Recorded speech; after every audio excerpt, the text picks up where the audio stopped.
Chapter 8 The Roman Republic. For many years, Rome was governed by kings. Some of these kings were good men who ruled well. Some were bad men who treated the Romans poorly. One of the kings was so bad he convinced the Romans that he should get rid of kings altogether. His name was Tarquin. The Romans called him Tarquin the Proud. Tarquin was a tyrant. He was a cruel ruler who treated the people badly. In the end, the people got so mad at Tarquin that they joined together and drove him out.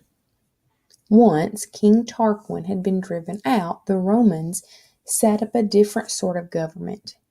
They set up a republic, a kind of government with no kings. One of the most important parts of the Roman Republic was the Senate. The Senate was a group of older men who met to make decisions and pass laws. Many of the senators were from old wealthy families. Most all of them had fought in the army and earned the trust of their fellow Romans. Each year the people would elect 2 men to serve as consuls. To be chosen as a consul was a great honor. It was the most powerful position in the Roman Republic. Rome was a republic, but it was not a democracy. Some people played a role in the government, but many more played no role at all. In the early years of the Roman Republic, one group held most of the power. These were the patricians. The word patrician comes from the Latin word pater, or father. The patricians thought of themselves as the fathers of the people. They felt it was their job to take care of the people in the same way that parents take care of their children. The patricians were from wealthy, old families. All of the men in the Senate were patricians. In the early days of the Republic, the men selected to be consuls were also patricians. The rest of the people, the ones who were not patricians, were called plebeians. Plebeians were the poor people. In the early years of the Republic, they had very little power. The Roman Republic lasted for more than 500 years. Many Romans loved the Republic. They thought it was the best kind of government a country could have. They were, however, not the only ones who thought so. The founding fathers of the United States also believed a republic was the best kind of government. When the colonies declared their independence from Great Britain in 1776, they broke away from a king, King George III, and set up a republic. They created a Senate that was modeled on the Roman Senate. They created a president who was a lot like the Roman consuls. They even built government buildings that looked like ancient Roman buildings. So you can see that Roman ideas about government have had a big influence all around the world.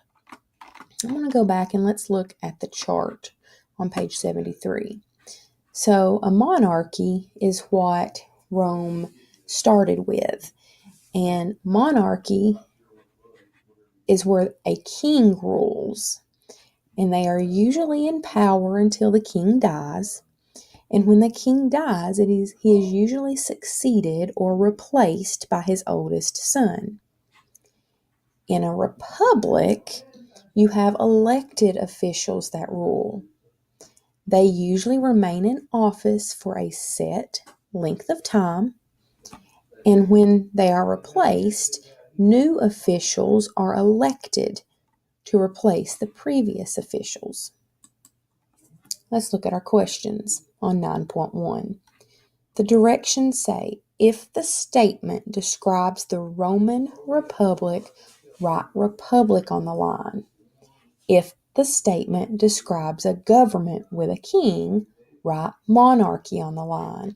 So you're going to want to go back to this chart as we do these questions. Number 1.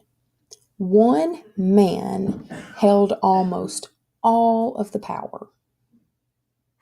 Number 2.